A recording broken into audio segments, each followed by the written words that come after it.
Nestled in the heart of the French Quarter in New Orleans stands one of America's most notorious haunted houses, LaLaurie Mansion. Its dark history, shrouded in whispers of unspeakable cruelty and paranormal activity, attracted none other than Hollywood actor Nicolas Cage, who purchased the property in 2007. What Cage didn't realize was that the house would become more than a unique addition to his real estate collection. It would thrust him into the heart of its chilling legacy. In the early 19th century, the mansion belonged to Madame Delphine LaLaurie, a socialite with a sinister secret. Beneath the facade of wealth and charm lay a cruel, twisted woman infamous for torturing her enslaved servants. When a fire broke out in 1834, the horrific truth was exposed. Several enslaved people were found in a locked attic, bound and subjected to unimaginable suffering. Many died in that wretched room, their spirits reportedly trapped within the walls of the mansion ever since. After the fire, the mansion gained a reputation for being cursed. Residents claimed to hear agonized screams echoing at night, doors slamming shut without explanation, and ghostly figures drifting through the halls. No one stayed for long. When Nicolas Cage purchased the mansion, he admitted to being drawn to its infamy, calling it a piece of history and the most haunted house in America. But he soon discovered that its history wasn't just something to read about, it came alive. Shortly after moving in, Cage reported eerie experiences. Footsteps echoed in empty hallways, whispers followed him up the grand staircase, and cold spots lingered in the rooms. The most disturbing event came one night when he awoke to the sound of muffled cries. Following the noise, he ended up in the attic, where his flashlight flickered, revealing what he described as shadowy figures watching from the corners. Cage's guests experienced their own brushes with the supernatural. Several visitors complained of feeling invisible hands pulling at their clothing. A housekeeper reportedly quit after seeing an apparition of a woman in a dark gown standing at the window, a figure eerily resembling Madame LaLaurie herself. The mansion seemed to curse Cage's life in unexpected ways. His financial troubles escalated shortly after buying the property, and his once thriving acting career hit a rocky patch. Coincidence, some said, but locals whispered it was the curse of LaLaurie, punishing him for disturbing her domain. In 2009, Cage lost the mansion to foreclosure, and it was quickly sold off to an undisclosed buyer. Though he publicly downplayed the paranormal stories, insiders say Cage spoke privately about never wanting to set foot in the house again. The LaLaurie Mansion remains closed to the public, and its current owners are secretive about their experiences. However, locals swear that the house still exudes an oppressive energy. Tourists passing by on ghost tours claim to see shadowy figures in the windows and hear faint cries late at night. Some believe that the spirits of LaLaurie's victims remain trapped, reliving their torment in an endless loop. And perhaps, for a brief moment, Nicolas Cage became part of their macabre story, a fleeting chapter in the unending horrors of the LaLaurie Mansion. Though Nicolas Cage left the LaLaurie Mansion behind, his time within its cursed walls seemed to leave a mark on him and perhaps on the house itself.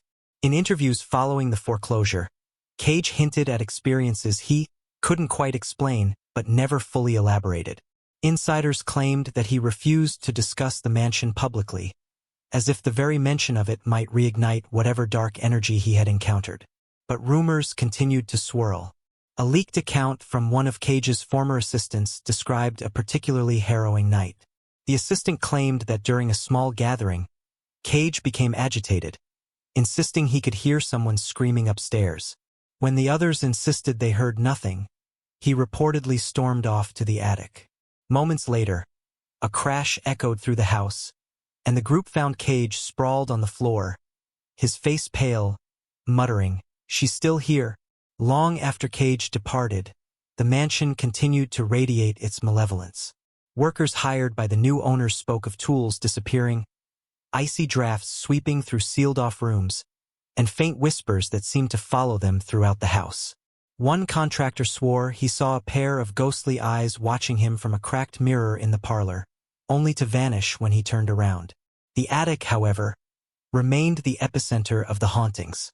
Paranormal investigators who attempted to document the mansion's activity reported a near unbearable pressure as they ascended the stairs. Equipment malfunctioned, batteries drained inexplicably, and some investigators felt faint or nauseous upon entering the room. One chilling account came from a local historian who was granted access to the house for research. She claimed to have uncovered records suggesting that not all of Madame LaLaurie's victims were accounted for after the fire. Some, she theorized, may have been buried beneath the house itself, their restless spirits further fueling the paranormal activity. The mansion's latest owners, despite their desire for privacy, allegedly initiated renovations in 2023. During this process, workers unearthed something unsettling beneath the floorboards in one of the upstairs bedrooms. A small, crudely carved doll made of bones and cloth, with strange symbols scrawled across its fabric. Experts suggested it could be a gris-gris, a type of voodoo charm, possibly left as a protection or a curse. Shortly after the discovery, the workers refused to continue. They spoke of hearing faint voices chanting in a language none of them recognized, and one even claimed to see a pale, childlike figure darting between the rooms. What was most disturbing, however, were the whispered stories about Cage's later years. Despite his silence on the matter, those close to him claimed he still had vivid nightmares of the mansion. Some said he dreamed of being trapped in the attic, unable to breathe, as shadowy hands clawed at him from the darkness. Others suggested he became obsessed with researching Madame LaLaurie, as if trying to make sense of what he had experienced. And then there was the photo. Circulating on obscure paranormal forums, the image reportedly showed Cage standing in front of the mansion shortly before he sold it. Behind him, barely visible in the upstairs window, was a blurred figure in a dark dress with sunken eyes, a figure eerily similar to descriptions of Madame LaLaurie herself. What happened during those final nights before he abandoned the house? And why does the mansion's sinister energy seem to persist, growing darker with each passing year? The full story remains locked away, much like the secrets of the attic, waiting for the next unsuspecting soul to venture inside.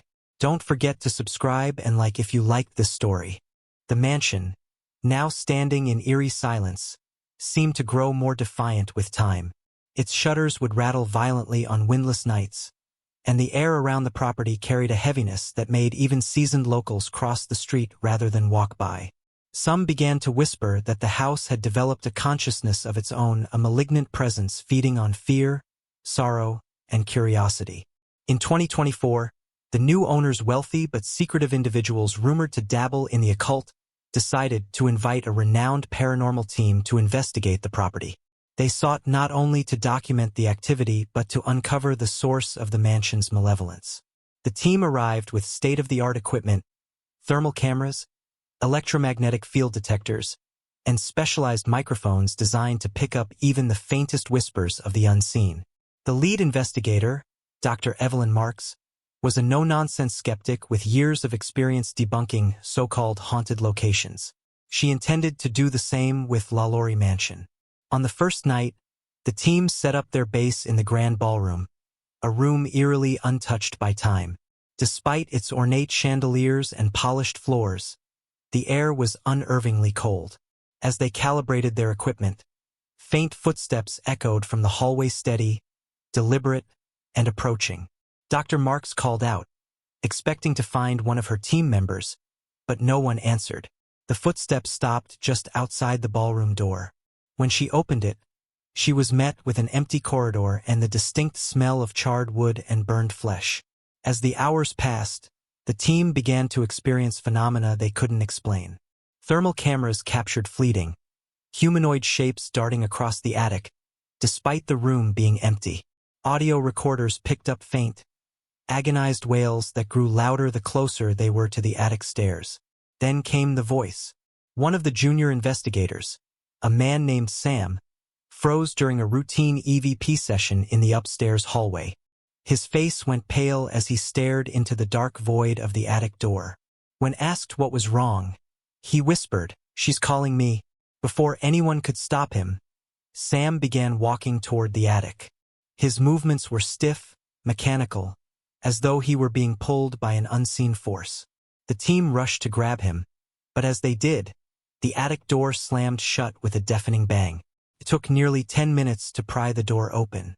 Inside, they found Sam standing in the center of the room, staring at the floor. His voice was low and monotone as he muttered the same phrase repeatedly. "They're still here." When they finally pulled him out, Sam collapsed, trembling and unable to explain what had happened. But the footage from his body camera told a chilling story. The body cam showed Sam entering the attic alone. As he crossed the threshold, the camera's temperature gauge dropped sharply, and the screen flickered with static. A faint, raspy voice was audible, whispering his name, "Samuel, Samuel."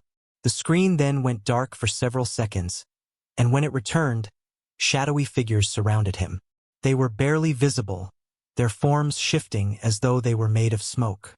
One of them stepped forward, its hand outstretched, and the whisper grew louder. "Stay with us." The footage ended abruptly as the camera cut out entirely. That night, Dr. Marks reviewed historical records unearthed during her research. Among them was a list of Madame LaLaurie's known victims.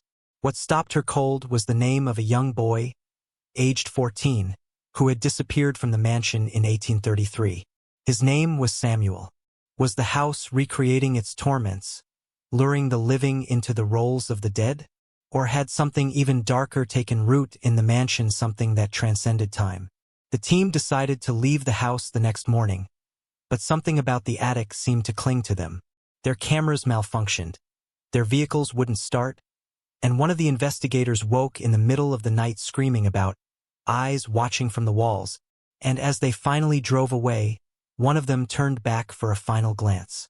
Standing in the attic window, silhouetted against the pale moonlight, was the unmistakable figure of a woman in a dark dress, her hollow eyes following them as they disappeared into the night. Dr. Marks vowed never to speak of the investigation again, but rumors of her notes and recordings persist. Paranormal enthusiasts claim to have seen glimpses of the footage online only for it to vanish mysteriously shortly after. And the mansion? It still stands, silent and watching, as if waiting for the next soul to cross its threshold. Because, as some say, the LaLaurie Mansion doesn't just house ghosts, it creates them.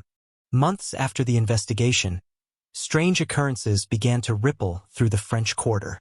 Nearby residents reported hearing low, mournful cries drifting from the direction of the LaLaurie Mansion, even when the windows were boarded shut. Streetlights would flicker and die near the house, plunging the block into an unnatural darkness. Animals, dogs, cats, even birds avoided the property entirely, their reactions primal, as though sensing something deeply wrong. Dr. Evelyn Marks, despite her vow to stay silent, found herself unable to let go of what she had seen. The image of the shadowy figures surrounding Sam haunted her dreams. Worse, she began to notice strange phenomena in her own home. Objects moving on their own, mirrors fogging up with no explanation, and faint whispers echoing in empty rooms. At first, she dismissed these incidents as stress-induced, until one night, she awoke to find her attic door wide open, a door she hadn't opened in years. Inside, etched faintly into the dusty floorboards, was a symbol she recognized from the LaLaurie Mansion. Desperate for answers, Dr. Marks reached out to an expert in occult symbols, a reclusive historian named Victor Beaumont. When she showed him a photograph of the symbol, his face turned pale. He explained that the design was an ancient sigil believed to tether spirits to a location, preventing them from moving on. Whoever carved this, Beaumont said gravely, intended to trap something there, something that should have been left to rest. Dr. Marks pressed him for more details, but Beaumont hesitated, his voice faltering. Finally, he admitted that the symbol wasn't just for binding, it could also be used to summon. And judging by the reports surrounding the LaLaurie Mansion, he feared the summoning wasn't over. Determined to uncover the truth, Dr. Marks returned to New Orleans. Though reluctant, she convinced the mansion's new owners to grant her one final access under the guise of conducting more historical research. She arrived armed with Victor Beaumont's notes, determined to locate the original sigil and put an end to whatever horror was stirring. The house seemed more alive than ever. As she entered, she felt the walls vibrate faintly, as if the structure were breathing. The air was thick, oppressive, and carried a metallic tang that reminded her of blood. Her search led her to a previously sealed-off room on the second floor, one not marked on any of the original blueprints. Inside, the walls were covered in scratches, as though something or someone had tried to claw their way out. At the center of the room was a faint outline of the sigil, partially hidden beneath layers of grime and debris. As Dr. Marks knelt to examine it, the room grew colder, the temperature plummeting so rapidly that her breath became visible. Then came the whisper, a low, guttural voice that seemed to come from the walls themselves. "You shouldn't be here." Before she could react, the door slammed shut behind her. The whisper grew louder, evolving into a chorus of anguished voices, all speaking over one another in a cacophony of rage and despair. Her flashlight flickered, casting erratic beams of light across the room. In the shadows, something moved. At first, it was a vague, amorphous shape, but as her eyes adjusted, it took form.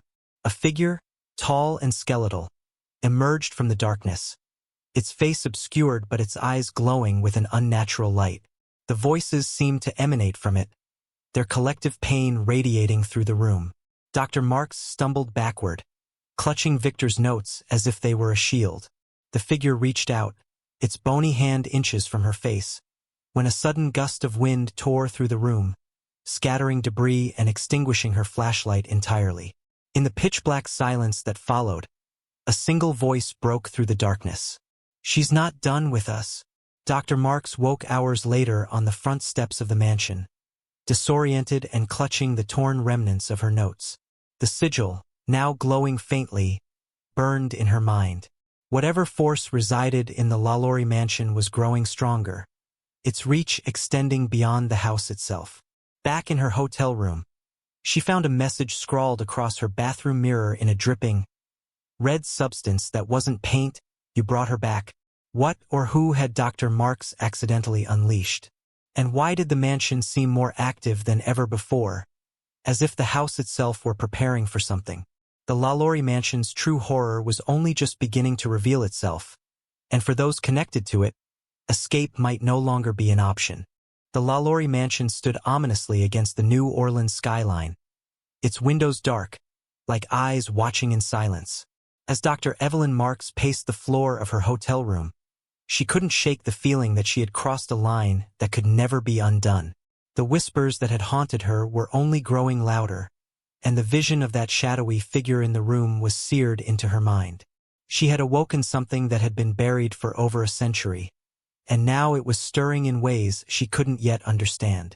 Desperate for answers, Dr. Marks turned to Victor Beaumont for guidance.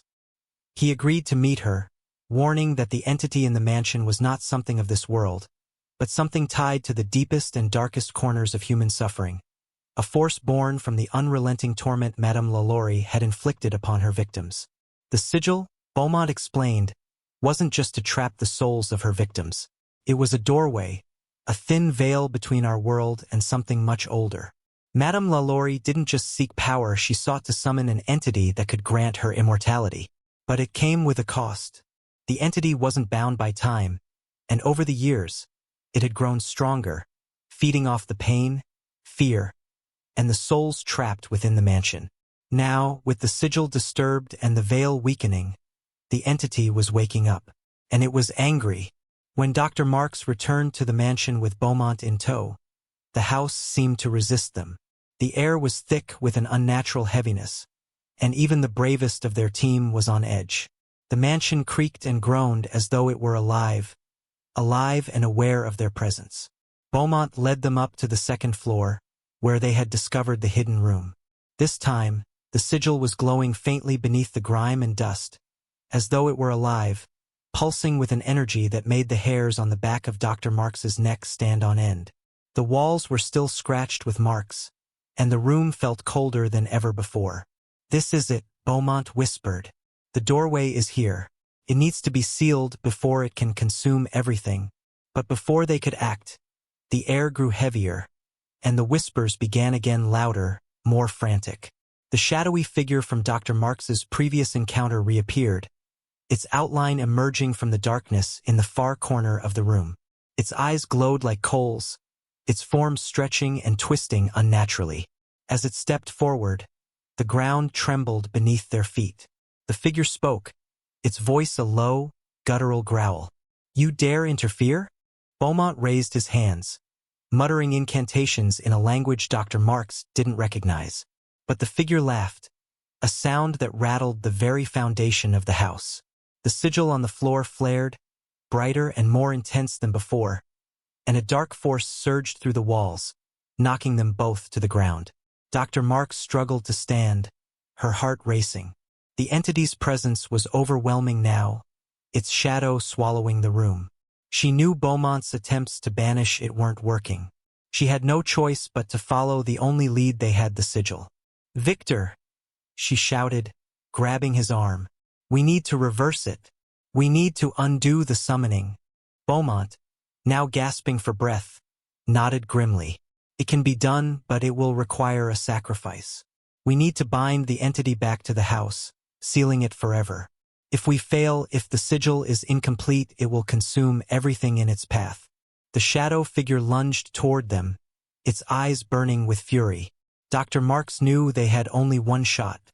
As the entity neared, she grabbed a piece of broken glass from the floor and began to trace the counter-sigil over the existing one, drawing with trembling hands. She recited the incantations Beaumont had taught her, her voice quivering with fear. The house seemed to come alive as the sigil pulsed and cracked under her touch. The ground shook, the air grew thick with an unnatural force. The shadows in the room writhed, fighting against her efforts to seal the entity away. Then, with a violent force, the sigil flared one last time. The entity screamed, a sound so terrible it seemed to pierce through every corner of the house. The walls cracked, the ceiling trembled, and the very foundation of the mansion groaned in protest. For a moment, it felt as if the entire mansion was about to collapse in on itself. But then, as quickly as it had begun, everything fell silent. The shadows receded, the room grew still, and the temperature returned to normal. The sigil on the floor had disappeared, leaving only the faintest trace of its former glow. Dr. Marks and Beaumont stood in the center of the room, breathless and trembling. The house was still standing, but its oppressive energy had vanished. The mansion had returned to a ghostly silence, but they knew the danger had not entirely passed. As they left the mansion, Dr. Marks cast one last glance over her shoulder. The windows, once dark and empty, now reflected the setting sun in an eerie way, as though something were watching from within. "I thought it was over," Dr. Marks said, her voice barely a whisper. Beaumont shook his head. "For now. But the house, it will always remember." And though the LaLaurie Mansion had been sealed for the moment, its curse was not truly broken. The spirits of its victims still lingered, and the house itself remained a dark, twisted reminder of the horrors that had taken place within its walls. As for the entity, some say it waits, silent, patient, hungry. The end, for now. Don't forget to subscribe and like if you liked this story. Any coincidences with real events or characters are accidental.